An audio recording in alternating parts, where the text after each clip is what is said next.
There is a company that has been called dangerous, irresponsible, and a threat to society. Politicians have tried to destroy it. Lawyers have built entire careers attacking it. Parents have protested outside stores because of it. And yet, this company did not just survive all of that. It became one of the most powerful and influential entertainment companies in the history of the world. We are not talking about a movie studio. We are not talking about a music label. We are talking about a video game company that started with almost nothing, was laughed at by the entire industry, and went on to create a game that made more money in its first 3 days than any movie in Hollywood history ever made in its entire theatrical run. This is the untold story of Rockstar Games. And I promise you, by the time this video is over, you are going to see the gaming world in a completely different way.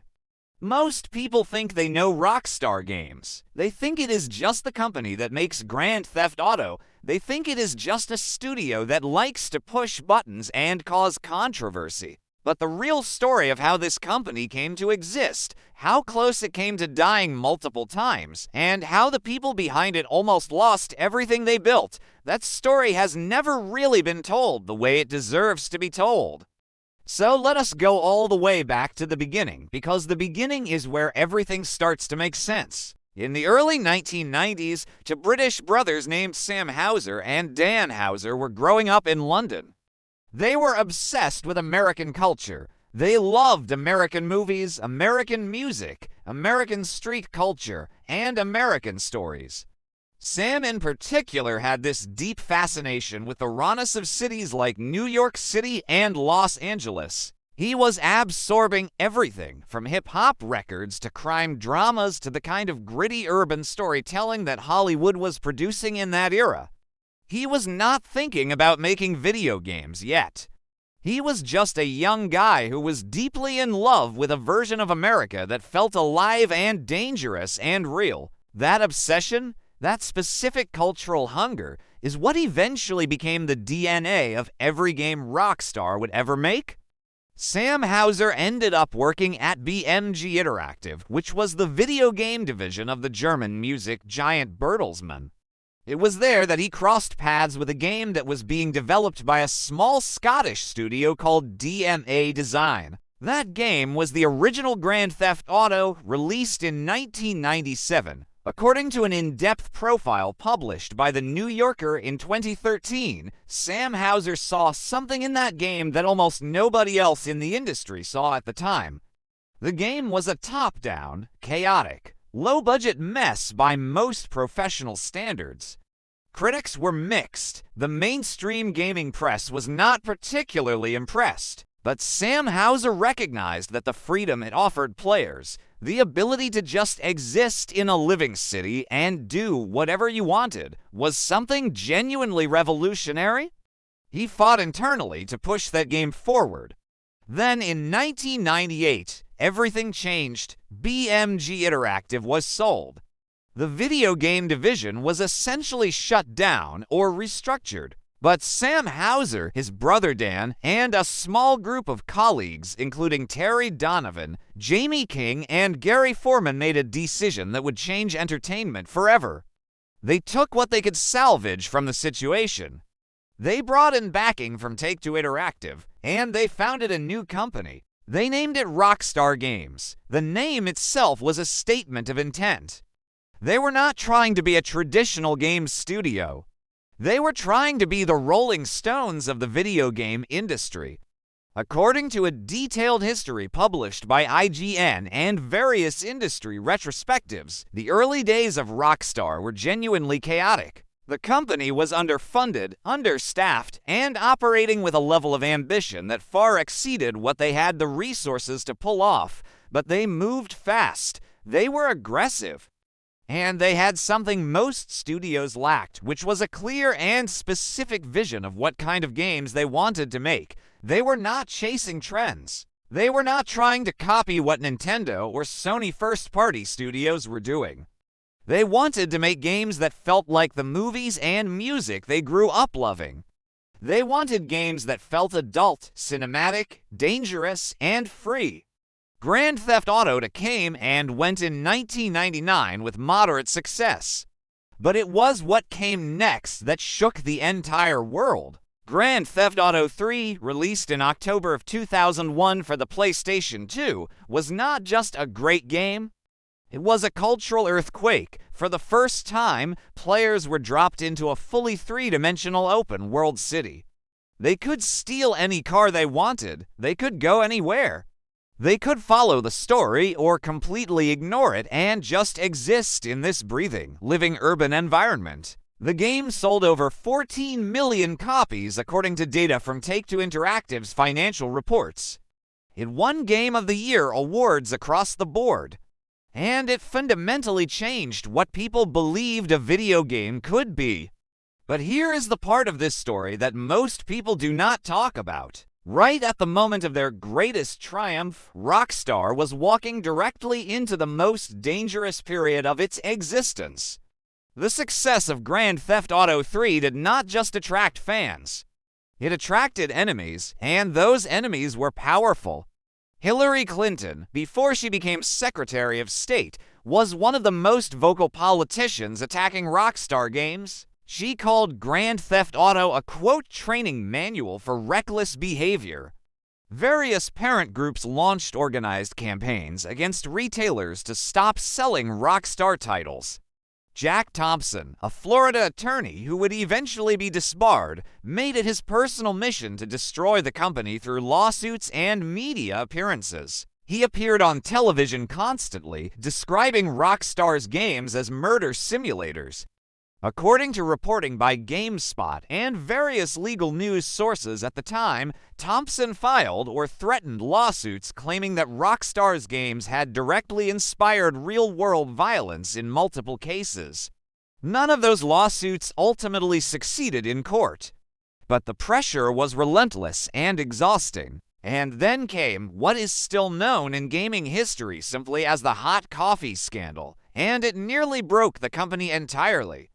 In 2005, a modder discovered that hidden inside the code of Grand Theft Auto San Andreas on PC was an unused minigame with explicit sexual content. It had been cut from the final game, but never fully removed from the code. A mod, which is user-created software that modifies a game, unlocked this hidden content, and it spread across the internet immediately. The scandal exploded into mainstream news. The ESRB, which is the Entertainment Software Rating Board, the organization that assigns age ratings to video games in the United States, changed the game's rating from mature to adults only, which effectively pulled it from most major retailers. According to Take-Two Interactive's own public filings at the time, the company took a financial hit estimated at around $24.5 million. Rockstar had to release a patched version of the game. Congressional hearings were held. It was the closest the company ever came to a genuinely existential crisis, and they survived. Not just survived, but came back stronger than before. Grand Theft Auto 4 was released in 2008. According to Take-Two Interactive's earnings reports, it made over $300 million in its first week of release. It was a record at the time for any entertainment product. The game's dark, cinematic portrayal of the immigrant experience in a fictional version of New York City was praised by critics as some of the most sophisticated storytelling in the medium's history. Reviewers at outlets including IGN, GameSpot, and Edge magazine gave it perfect scores. It won awards not just from gaming publications, but from mainstream media outlets that had previously dismissed video games as children's entertainment. But the real moment that changed everything, the moment that turned Rockstar from a successful game company into something more like a force of nature, was Grand Theft Auto 5. The development of GTA 5 was unlike anything the industry had ever attempted. According to reporting by The Guardian and various financial analyses published around the time of the game's release in September 2013, the production budget for Grand Theft Auto 5 was approximately $265 million. At the time, that made it the most expensive video game ever made. The game took 5 years to develop. Rockstar North in Edinburgh, which was the former DMA design studio and the primary developer of the GTA series, employed over 1,000 people during the peak of production, according to various industry estimates. They built an entire fictional version of Los Angeles called Los Santos. It was filled with hundreds of miles of drivable roads, a functioning ecosystem of animals, detailed interiors, and a cast of 3 playable protagonists whose stories intertwined in ways the industry had never seen before. The results were staggering. Grand Theft Auto V made $1 billion in its first 3 days on sale. That is faster than any movie, any album, any book, any other entertainment product in history had ever reached that milestone. According to Take-Two Interactive's financial statements, GTA V has now sold over 190 million copies across multiple platforms over the course of more than a decade since its initial release. The game is still selling. It is still in the top 10 of digital sales charts on a regular basis. GTA Online, the multiplayer component of the game, continues to generate hundreds of millions of dollars in revenue annually for Take-Two Interactive according to their publicly available earnings calls. This is the point in the video where I want to ask you something. If you are finding this story as wild and fascinating as I am, the best thing you can do right now is hit that subscribe button for the Inventor realm, because we go this deep into the stories behind the biggest names in gaming every single week. Subscribing is free, and it is the best way to make sure you never miss what we put out next. Now let us keep going, because the story is not over yet. While the commercial story of Rockstar Games is almost impossibly impressive, the human story behind the company is significantly darker and more complicated. In 2018, as Rockstar was preparing to release Red Dead Redemption 2, a game that had been in development for approximately 8 years according to various industry reports, Dan Houser gave an interview to Vulture magazine in which he casually mentioned that some teams at Rockstar had been working 100-hour weeks during the final stretch of production. The gaming industry term for this is crunch, and that interview set off one of the largest conversations the industry had ever had about labor practices, worker well-being, and the human cost of creating these massive, beautiful games. The Vulture interview quote was quickly walked back by Rockstar in an official statement. But it opened a door. Former employees began speaking to journalists. In a detailed investigation published by Kotaku in 2018, reporter Jason Schreier spoke with dozens of current and former Rockstar employees, many of them anonymously. The picture that emerged was of a company culture that prized perfection above almost everything else, where the pressure to meet Sam Houser's exacting creative standards could be brutal, where long hours were normalized, and where workers sometimes sacrificed their health and personal lives to ship these games. It was a story that cast a complicated shadow over everything Rockstar had built. Red Dead Redemption is still released, and it was, by almost universal critical consensus, a masterpiece. Reviewing outlets including IGN, Eurogamer, and Polygon gave it perfect or near-perfect scores. The game's portrayal of the dying American frontier, told through the eyes of an aging outlaw named Arthur Morgan, was praised as one of the most emotionally resonant stories ever told in the medium. According to Take-Two Interactive's financial reports, the game sold over 50 million copies in the years following its release, but the cracks in the foundation were real. In March of 2020, Dan Houser, who along with his brother Sam had been the creative heart and soul of Rockstar Games since its founding, quietly announced that he was leaving the company. His departure was announced in a brief press release that gave almost no explanation. According to reporting by IGN, Polygon, and other outlets at the time, Dan had actually taken an extended leave of absence from Rockstar beginning in early 2019. The reasons were never publicly explained in detail.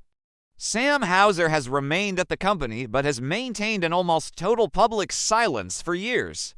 2 of the 5 original founders were gone. The industry held its breath. What makes Rockstar's story genuinely unique in the history of entertainment is not just the scale of their success or even the intensity of the controversies they survived. It is the fact that they managed to do something almost impossible, which is to create a body of work that is simultaneously commercially dominant and artistically serious. The Grand Theft Auto series has been analyzed by academics, discussed in journalism schools as an example of satire and cultural commentary, and referenced in discussions about the art of storytelling in ways that almost no other game franchise has achieved. According to research published in academic journals, including Games and Culture, scholars have written extensively about GTA's treatment of themes like the American dream, immigration, capitalism, and institutional corruption. They argued that the series operates as a form of social satire in the tradition of works like Network or Dr. Strangelove. There is a small studio in Edinburgh, Scotland, that still employs thousands of people working on what will eventually become Grand Theft Auto 6. The game was officially announced by Rockstar Games in February of 2022 through a brief confirmation published on their official website and social media channels. A trailer was released in December of 2023. According to data tracked by YouTube, it became the most watched video game trailer in the platform's history within its first 24 hours. The anticipation surrounding that game is unlike anything the industry has seen in years. Whatever it becomes, it will arrive carrying the weight of everything this company survived and built and nearly lost over more than 25 years. Sam and Dan Houser were to British kids who loved American culture so much they built a version of it inside a machine and sold it to the world. They made games that made politicians furious and parents scared and lawyers rich and fans absolutely devoted. They built a company that was attacked from every direction for decades and somehow came out the other side larger than ever. And somewhere inside their offices right now, a team of people who have dedicated years of their lives to a single project are putting the finishing touches on something that the entire world is waiting for. That is the real story of Rockstar Games, not just the sales numbers, not just the controversies, but the whole complicated, brilliant, sometimes brutal truth of what it actually took to build something that changed an entire medium forever. If this story got you thinking, or if you want to see more deep dives like this one into the real histories behind the biggest names in gaming, make sure you're subscribed to the Inventor realm so you do not miss what comes next.